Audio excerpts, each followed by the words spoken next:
Le registre racontait une histoire parfaitement ordonnée, comme le faisaient toujours les registres tenus par des hommes persuadés que l'encre pouvait dominer la réalité. Et ce registre précis, relié de cuir sombre, indiquait qu'au lever du jour du 14 mars 1847, exactement 250 âmes étaient présentes lors de l'appel matinal, ni plus ni moins. Hommes, femmes, enfants, vieillards, tous comptabilisés avec la froide exactitude administrative qui régnait alors dans une grande exploitation agricole située loin des capitales, mais étroitement liée au marché du monde atlantique. Et pourtant, lorsque ce même registre fut consulté à la tombée du soir, les chiffres racontaient une autre vérité, ou plutôt l'absence totale de vérité, car la colonne demeurait vide, non pas barrée, non pas annotée d'une mention de fuite ou de décès, mais simplement laissée blanche, comme si ces 250 personnes n'avaient jamais existé, comme si l'histoire elle-même avait effacé leur nom. Et ce détail, insignifiant en apparence, allait devenir l'un des mystères les plus troublants du XIXe siècle, un mystère dont les échos se feraient entendre bien au-delà des frontières de ce territoire, jusque dans les ports de Bordeaux, de Liverpool et de la Nouvelle-Orléans, où circulaient les rumeurs et les capitaux de l'époque. Car cette exploitation, installée dans une vaste plaine fertile, bordée d'un fleuve lent et de forêts épaisses, n'était pas un lieu quelconque. Elle fonctionnait depuis des décennies avec une régularité presque industrielle, fournissant tabac, maïs et matières premières à des négociants européens qui ne se posaient jamais la question de l'origine humaine de cette richesse.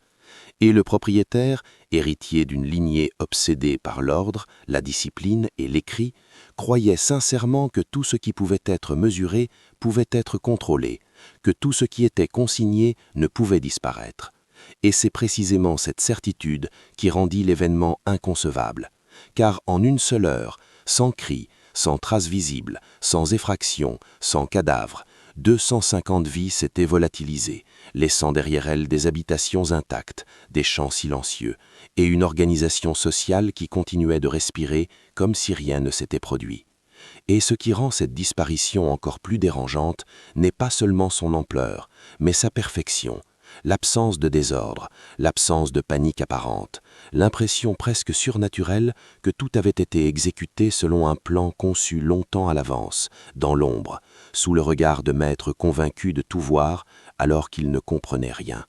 Car sous la surface de cette exploitation modèle existait un autre monde, invisible aux yeux de ceux qui détenaient le pouvoir. Un monde de paroles murmurées, de signes discrets, de savoirs anciens transmis bien avant l'arrivée sur ce continent. Un monde où l'on observait les étoiles, non pour rêver, mais pour se repérer, où l'on comptait le temps non en années, mais en opportunités.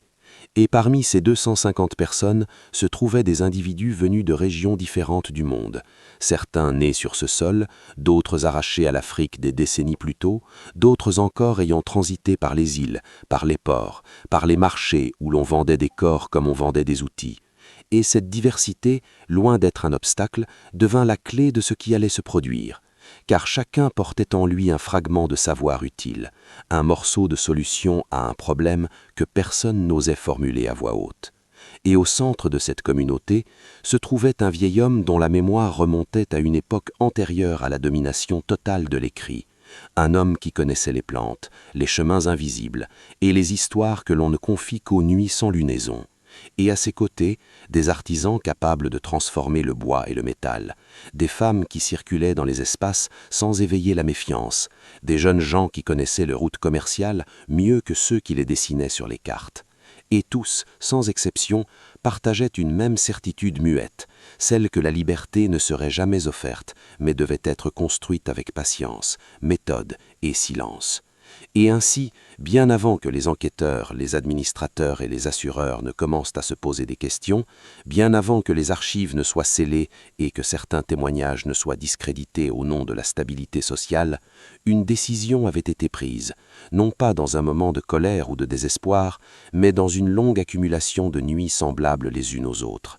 Et ce qui s'est joué ce soir-là, dans ce lieu précis, n'était pas une fuite improvisée, mais la première étape d'un effacement volontaire, une disparition pensée comme une arme, car dans un monde où l'on traque ce qui est visible, devenir invisible était l'acte le plus radical qui soit. Et cette histoire, volontairement diluée dans les marges des chroniques officielles, commence ici, non pas avec le bruit d'une révolte, mais avec le silence parfait d'une absence totale, un silence si profond qu'il força l'histoire elle-même à détourner le regard. Lorsque les autorités locales découvrirent l'absence au matin, le monde extérieur réagit exactement comme les planificateurs l'avaient anticipé, avec lenteur, incrédulité et une confiance aveugle dans des schémas mentaux déjà dépassés. Car l'intendant chargé de l'inspection matinale parcourut les allées encore couvertes de rosée en supposant d'abord un simple retard, puis une plaisanterie de mauvais goût, avant de comprendre que quelque chose d'irréversible venait de se produire. Et cette prise de conscience déclencha une chaîne d'événements qui, vus de loin, semblaient méthodiques, mais qui, dans le détail, révélaient une profonde incompréhension de ce à quoi il faisait face. Car les premiers rapports évoquèrent une fuite collective vers le nord, hypothèse logique pour des esprits nourris de cartes, de lois et de frontières. Et pourtant cette hypothèse reposait sur une illusion fondamentale, celle que la liberté avait une direction unique et que toute tentative d'émancipation devait suivre les routes déjà connues.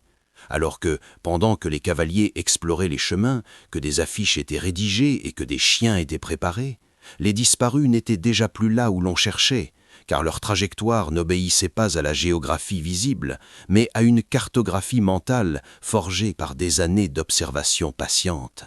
Et au cœur de cette stratégie se trouvait une idée déroutante pour l'époque, presque hérétique, celle de ne pas fuir vers un ailleurs idéalisé, mais de se retirer dans un interstice du monde, un espace oublié, ignoré parce que inutile aux yeux des puissants. Et cette idée avait germé lentement, nourrie par les récits de marins parlant de communautés invisibles dans les marais, par les souvenirs africains de villages temporaires déplacés pour survivre aux saisons et aux conflits, par les conversations fragmentaires entendues dans les cuisines et les ateliers, et c'est ainsi que la disparition ne fut pas un mouvement unique, mais une succession de gestes parfaitement synchronisés, chacun exécuté par des personnes qui savaient exactement quoi faire sans avoir jamais vu le plan dans son ensemble. Car le secret n'avait pas été conservé par le silence absolu, mais par la fragmentation de l'information, chacun ne possédant qu'une partie du puzzle, suffisante pour agir, mais insuffisante pour trahir l'ensemble. Et pendant que les enquêteurs inspectaient les bâtiments, mesuraient les clôtures et tentaient de comprendre comment une telle masse humaine avait pu se volatiliser sans bruit, ceux qu'ils cherchaient progressaient déjà ailleurs, se déplaçant selon des rythmes naturels, profitant des reliefs, des forêts et des cours d'eau comme d'alliés silencieux.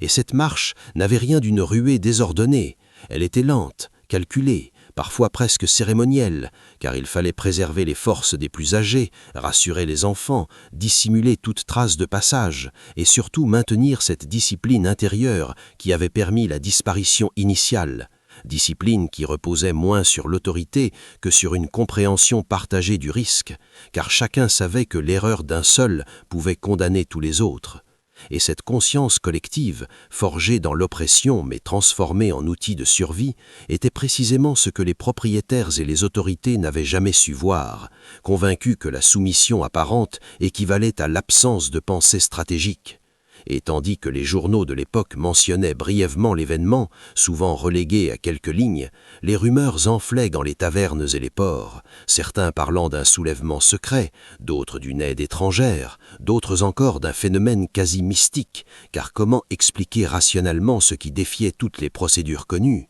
Et ces rumeurs traversèrent l'Atlantique, atteignant les salons européens où l'on débattait déjà de la moralité du système, sans jamais remettre en cause les profits qu'il générait. Et pourtant, malgré cette agitation apparente, la recherche officielle s'essouffla rapidement, car l'absence de preuves tangibles rendait chaque piste incertaine, chaque hypothèse fragile. Et c'est dans ce vide que la véritable seconde phase du plan prenait forme, loin des regards, dans un paysage rude et isolé où la survie dépendait non pas des lois écrites, mais de l'adaptation. Et là, dans ce repli volontaire hors du monde connu, les disparus commencèrent à transformer leur fuite en existence, à bâtir non pas un refuge permanent, mais un espace de transition, un lieu pensé dès l'origine comme provisoire, car l'objectif n'avait jamais été de se fixer, mais de gagner du temps, d'apprendre à vivre autrement, de se préparer à une seconde disparition si nécessaire. Et cette lucidité, née de l'expérience répétée de la perte, conférait à ce regroupement humain une cohésion rare, presque inquiétante pour qui aurait pu l'observer de l'extérieur, car elle révélait une capacité d'organisation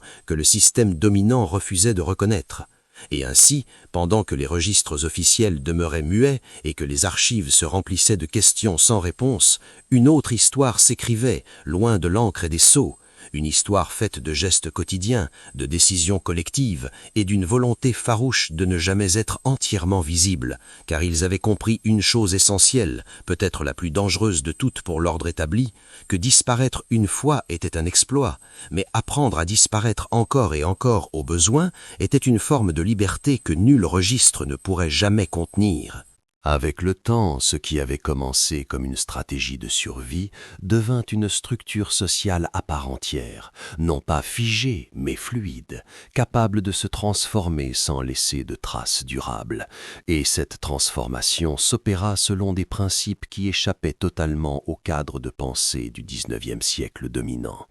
Car là où les États cherchaient la stabilité, eux cultivaient le mouvement. Là où les administrations imposaient des frontières, eux privilégiaient les zones de passage. Et c'est précisément cette logique qui permit à la communauté issue de la disparition initiale de se maintenir au-delà des premières années critiques. Car très vite, ils comprirent que rester regroupés en un seul lieu, même isolé, finirait inévitablement par attirer l'attention. Et ainsi, le groupe se fragmenta volontairement en unités plus petites, liées entre elles par des règles tacites, des signes discrets et une mémoire commune, mais suffisamment autonome pour survivre seul si nécessaire. Et cette fragmentation n'était pas une faiblesse, mais une force, car elle reproduisait à une échelle humaine ce que les puissances de l'époque refusaient d'admettre, à savoir que le contrôle total n'était possible que sur ce qui restait immobile,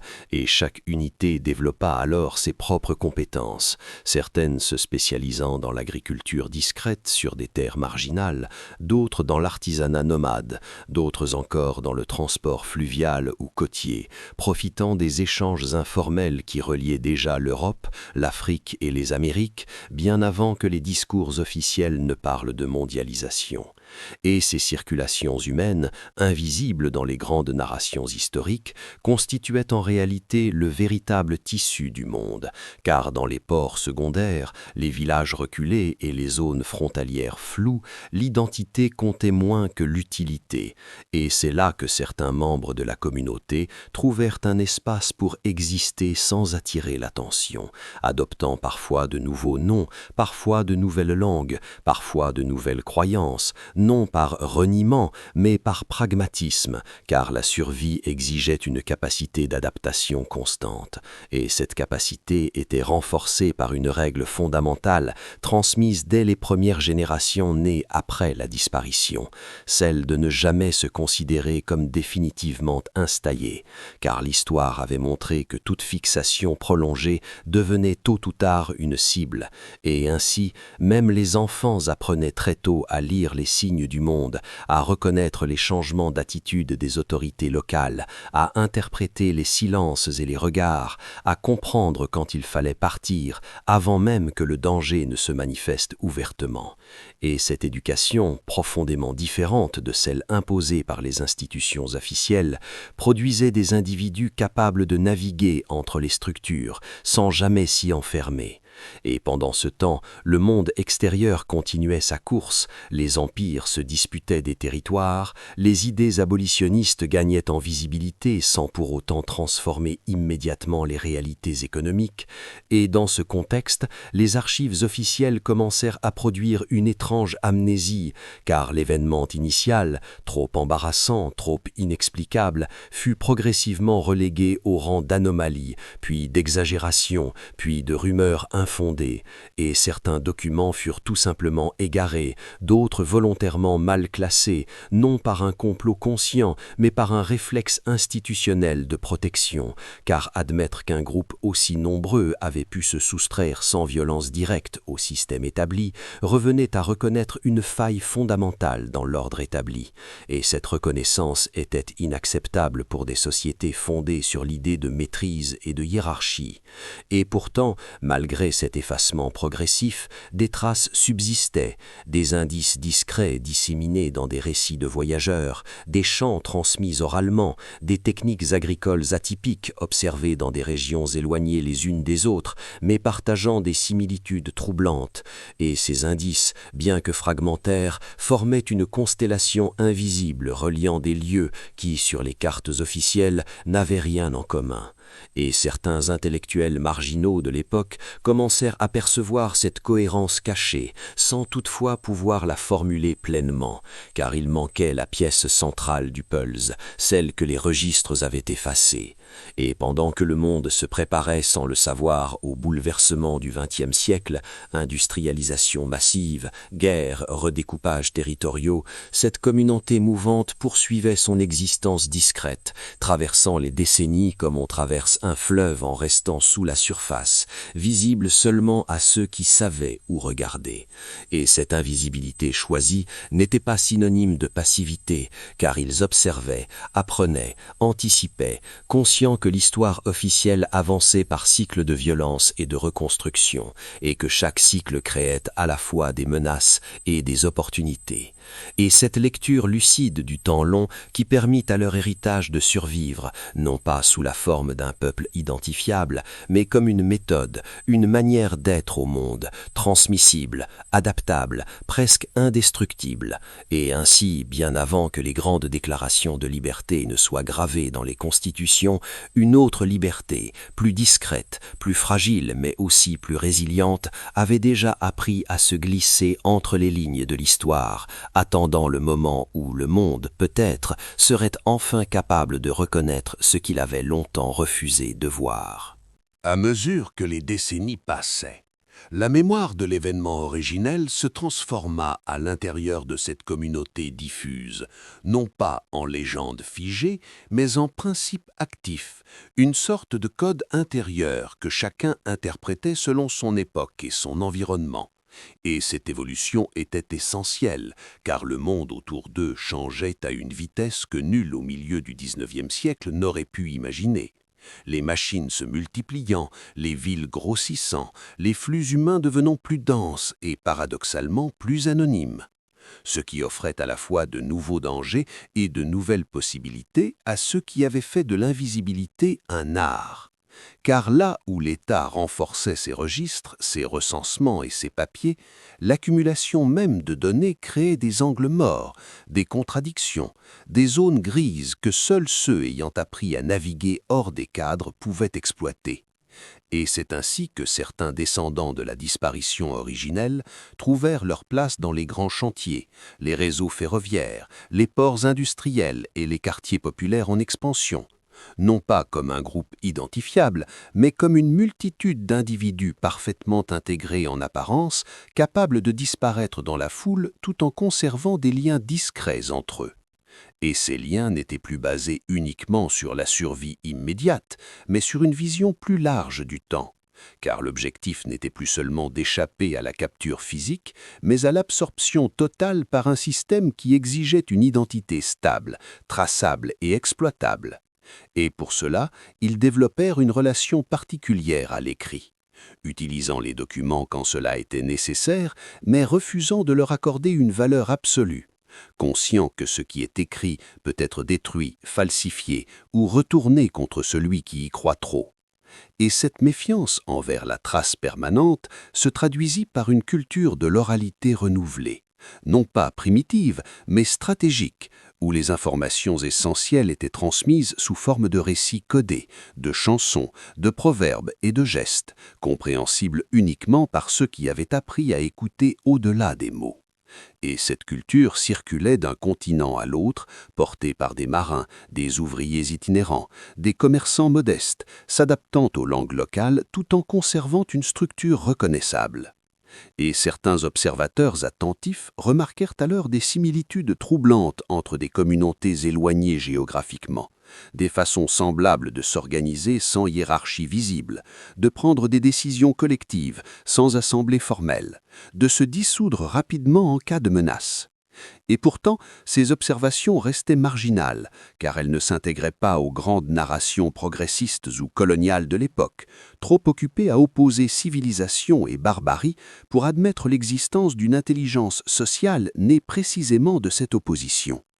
Et pendant ce temps, les anciens maîtres, les États et les institutions poursuivaient leur œuvre de classification, persuadés que plus le monde serait ordonné sur le papier, plus il serait maîtrisable dans la réalité, sans comprendre que cet excès d'ordre produisait mécaniquement des espaces d'échappement. Et c'est dans ces espaces que la méthode issue de la disparition originelle se perfectionna,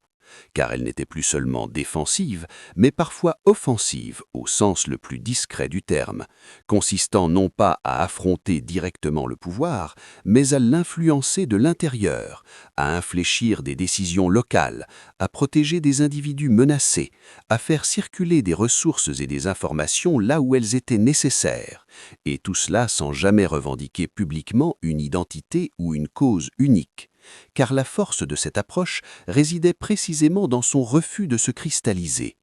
Et cette absence de centre, de chef ou de manifeste rendait la communauté à la fois insaisissable et durable, car même si une partie était détruite ou assimilée, la méthode survivait ailleurs, prête à réapparaître sous une autre forme. Et certains événements du monde extérieur, révoltes écrasées, migrations forcées, crises économiques, furent ainsi traversés différemment par ceux qui avaient hérité de cette manière d'être, non pas parce qu'ils étaient immunisés contre la violence de l'histoire, mais parce qu'ils avaient appris à ne pas lui faire face frontalement, préférant l'esquive, l'anticipation et la transformation silencieuse. Et cette attitude, souvent interprétée comme de la passivité par les observateurs extérieurs, était en réalité le fruit d'une analyse profonde des rapports de force, car ils savaient que survivre sur le long terme exige parfois de renoncer à la reconnaissance immédiate. Et à l'approche de la fin du XIXe siècle, alors que les discours sur le progrès atteignaient leur apogée et que les nations se projetaient dans un avenir de domination technique, la communauté invisible observait avec une lucidité inquiète, consciente que ces promesses contenaient en germe des destructions d'une ampleur inédite. Et déjà, dans les murmures transmis de génération en génération, apparaissait l'idée que la véritable épreuve n'était pas derrière eux, mais devant. Car si disparaître face à un système encore imparfait avait été possible, disparaître dans un monde entièrement cartographié, mécanisé et bureaucratisé exigerait une adaptation encore plus radicale. Et cette intuition, née de l'expérience accumulée et de la mémoire d'un effacement volontaire réussi, qui allait guider leur choix à l'aube du siècle nouveau. Lorsque l'histoire officielle, sûre de sa puissance, s'apprêterait à entrer dans une de ces périodes les plus sombres, sans même en avoir conscience.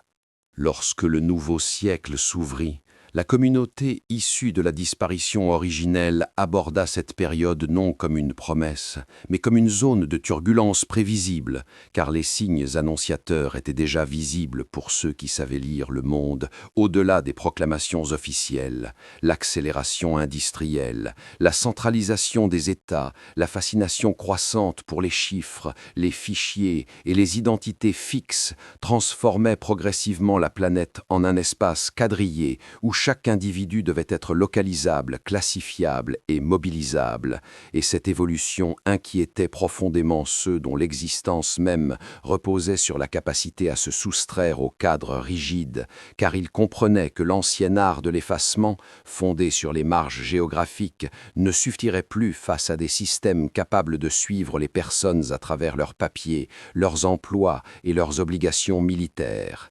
Et c'est ainsi que la méthode se transforma une nouvelle fois, non plus seulement en un déplacement physique, mais en une stratégie d'ambiguïté identitaire, consistant à occuper simultanément plusieurs rôles sociaux sans jamais s'y enfermer totalement, certains devenant ouvriers saisonniers, d'autres petits commerçants, d'autres encore domestiques ou marins, changeant régulièrement de lieu, d'employeur et parfois même de nom, non par goût du mensonge, mais par nécessité vitale. Et cette plasticité identitaire, loin de les isoler, leur permit de tisser des réseaux discrets à l'intérieur même des structures modernes, car ils apprirent à comprendre les rouages administratifs, à anticiper les contrôles, à exploiter les incohérences entre les différentes autorités, et cette compétence, transmise de manière informelle, devint l'un des héritages les plus précieux de la disparition initiale, car elle permettait de protéger non seulement les membres de la communauté, mais aussi d'autres individus pris dans les violences de l'histoire, réfugiés, déserteurs, familles déplacées, tous ceux que le progrès officiel laissait derrière lui, et pendant que les grandes puissances se lançaient dans une course aux armements et aux alliances, préparant sans le savoir une conflagration mondiale, ces réseaux invisibles renforçaient leur discrétion, conscients que la guerre totale rendrait toute visibilité dangereuse, car la mobilisation massive des populations, la surveillance accrue et la suspicion généralisée réduisaient drastiquement les espaces d'échappement, et lorsque le premier grand conflit éclata, confirmant leurs craintes les plus sombres, la communauté ne réagit ni par l'enthousiasme patriotique, ni par une opposition frontale, mais par une série d'ajustements silencieux, cherchant avant tout à préserver les vies et la continuité de la méthode, car ils avaient appris que les guerres des puissants dévoraient sans distinction ceux qui s'y abandonnaient, et cette prudence fut parfois interprétée comme de la lâcheté ou de l'indifférence, mais elle permit à de nombreux individus de traverser la tourmente en restant en marge des massacres les plus directs, tout en apportant une aide discrète là où elle était possible, transportant des informations, des vivres, parfois des personnes, à travers des frontières mouvantes et des zones de chaos. Et à l'issue de cette période de destruction massive, alors que le monde tentait de se reconstruire sur des bases nouvelles, sans vraiment comprendre les causes profondes de son effondrement, la communauté invisible constata avec lucidité que rien n'avait été résolu, car les mêmes logiques de domination, simplement maquillées par des discours différents, continuaient de structurer l'ordre mondial. Et cette continuité inquiétante renforçait leur conviction que l'avenir exigerait une invisibilité encore plus raffinée, car les outils de contrôle se perfectionnaient à un rythme alarmant. Et dans l'entre-deux-guerres, alors que certains croyaient à une paix durable, eux observaient la montée des idéologies autoritaires, la fascination pour l'ordre absolu, la glorification de la surveillance et de l'obéissance, autant de signaux qui rappelaient douloureusement les systèmes dont ils avaient cherché à s'extraire un siècle plus tôt. Et cette reconnaissance d'un danger familier les poussa à renforcer leur pratique de fragmentation, réduisant encore la taille des unités, limitant la transmission directe des souvenirs de l'événement originel, non par oubli, mais par protection, car ils comprenaient que certaines mémoires pouvaient devenir des preuves compromettantes dans un monde obsédé par la traçabilité. Et ainsi, la disparition initiale, autrefois racontée comme un acte fondateur, se transforma progressivement en une intuition partagée, une manière instinctive d'éviter la fixation, de se méfier des structures trop solides, de privilégier la souplesse à la stabilité apparente. Et lorsque la seconde grande guerre du siècle se profila, plus totale encore que la précédente, cette intuition devint un guide silencieux, car ils savaient désormais que la survie ne dépendait pas seulement de la fuite ou de la dissimulation, mais de la capacité à se disparaître moralement aux yeux des systèmes qui exigeaient une adhésion complète, et cette forme de retrait intérieur, presque philosophique, permit à beaucoup de traverser les années les plus sombres sans perdre ce qui constituait le cœur de leur héritage, à savoir la conviction profonde que la liberté véritable ne se mesure ni en déclaration ni en victoire spectaculaire, mais dans la capacité à se soustraire, encore et encore, encore aux mécanismes qui transforment les êtres humains en ressources, et à l'approche de la moitié du XXe siècle, alors que le monde sortait exempt, mais persuadé d'entrer dans une ère nouvelle fondée sur des institutions internationales, des droits universels et des systèmes de contrôle toujours plus sophistiqués, la communauté invisible comprit que le défi ultime n'était plus seulement de survivre à la violence ouverte, mais de préserver l'art de l'effacement dans un monde qui prétendait désormais tout voir, tout protéger et tout enregistrer, car c'est précisément à ce moment-là que la leçon de la disparition initiale devenait plus actuelle que jamais, rappelant silencieusement que même les systèmes les plus rationnels peuvent être contournés par ceux qui refusent de confondre visibilité et existence. À l'approche de l'année 1950, alors que le monde cherchait à se persuader qu'un nouvel équilibre était enfin atteint, la communauté issue de la disparition originelle se trouvait face à une réalité paradoxale, car jamais l'humanité n'avait autant parlé de liberté, de droit et de reconstruction, et jamais, en même temps, les mécanismes de surveillance, d'identification et de normalisation n'avaient été aussi profondément intégrés dans la vie quotidienne. Et pour ceux qui avaient appris à survivre dans les interstices de l'histoire, cette période n'apparaissait pas comme un aboutissement, mais comme une transformation subtile du danger. Car la contrainte n'était plus toujours brutale ou visible, elle se présentait désormais sous la forme de formulaires, de numéros, de promesses de sécurité et de confort, et cette évolution exigeait une dernière mutation de la méthode, peut-être la plus difficile, car il ne s'agissait plus seulement de se déplacer, de changer de nom ou de fragmenter les groupes, mais d'apprendre à exister pleinement dans un monde qui offrait l'inclusion à condition de la conformité totale. Et cette condition était précisément ce que l'héritage de la disparition refusait, car il reposait sur une idée simple mais radicale, celle que toute structure prétendant protéger absolument finit tôt ou tard par enfermer. Et ainsi, au lieu de s'opposer frontalement à l'ordre nouveau, la communauté choisit une stratégie d'absorption silencieuse, consistant à participer sans se livrer entièrement, à accepter les cadres sans leur abandonner l'essentiel, à utiliser les systèmes sans s'y dissoudre. Et cette attitude se manifesta de mille manières discrètes dans le refus instinctif de la surexposition, dans la prudence face aux récits officiels trop cohérents, dans la transmission de valeurs axées sur l'autonomie intérieure plutôt que sur la reconnaissance sociale. Et au fil du temps, l'événement fondateur du XIXe siècle perdit presque toute matérialité, car plus aucun lieu précis, plus aucun nom, plus aucune date exacte ne subsistait dans la mémoire collective, non pas par échec de la transmission, mais par accomplissement de son objectif, car la disparition avait été conçue dès l'origine pour ne pas devenir un mythe figé, mais une impulsion capable de survivre à sa propre narration. Et cette impulsion se retrouvait désormais chez des individus qui ignoraient parfois tout de son origine historique, mais en portaient intuitivement les principes, la méfiance envers les certitudes absolues, la capacité à se retirer sans disparaître complètement, l'art de rester humain dans des systèmes qui privilégient la fonction sur la personne. Et ainsi, alors que les historiens de l'après-guerre tentaient de classer le passé en période close, de tirer des leçons définitives et de construire des récits rassurants, la communauté invisible poursuivait sa trajectoire souterraine, consciente que l'histoire n'est jamais réellement terminée, qu'elle change simplement de forme, et que chaque époque invente ses propres chaînes en même temps que ses discours de libération. Et cette lucidité, irritée d'un effacement collectif réussi un siècle plus tôt, constituait leur véritable héritage, non transmissible par les livres ou les monuments, mais par l'exemple, par l'attention portée aux signes faibles, par la capacité à se détacher avant que l'attachement ne devienne fatal.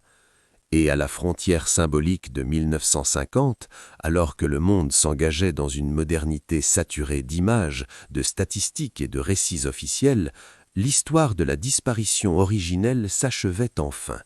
non pas parce qu'elle avait été oubliée, mais parce qu'elle avait accompli ce pourquoi elle avait existé,